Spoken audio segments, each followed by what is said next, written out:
Здравствуйте, ребята! Русская литература. 11 класс. Урок 32. Тема: лирика Олжаса Сулейменова. Стихотворение «Красный гонец» и «Черный гонец». Цели: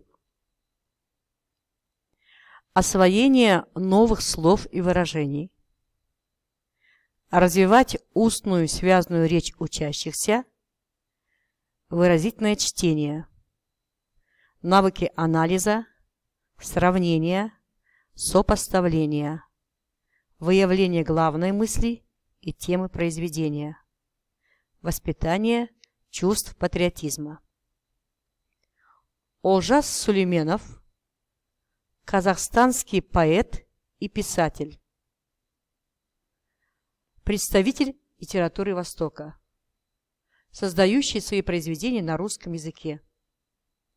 Он обратился в своем творчестве к проблемам нравственным, этическим, политическим, литературным и экологическим. Начиная с 60-х годов прошлого века, имя Олжаса становится все более известным не только в Казахстане, но и далеко за его пределами. Сегодня на уроке мы войдем в мир его поэзии. Файл номер 1. В ханской орде отдельной группой воинов были хабарше.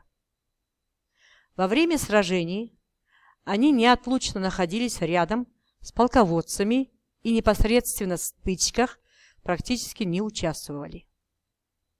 Их задачей была передача информации. Хабарши был неприкосновенен. Более того, где бы он ни появлялся, его всегда кормили вдоволь и давали свежего коня. Таков был закон государства казахов. Хабарши, принесшего хорошую весть, осыпали подарками, а самые дорогие вручались тем, кто приносил весть о победе над врагом. Однако там, где война,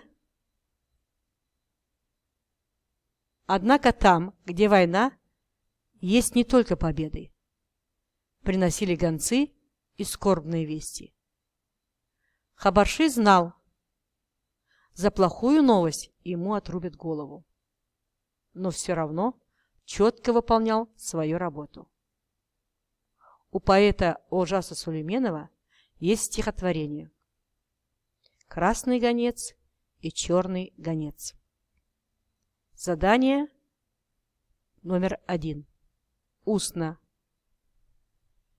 Переходя по сноске, по ссылке, прослушайте самого Олжаса Сулейменова.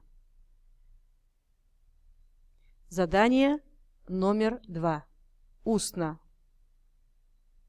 Ответьте на вопросы. Что означают в поэме слова «красный» и «черный»? Как встречают красного гонца и почему? Как встречают черного гонца? Почему? Какие строки говорят о том, что враги безжалостны? Какова тема и идея стихотворения? Задание номер 3.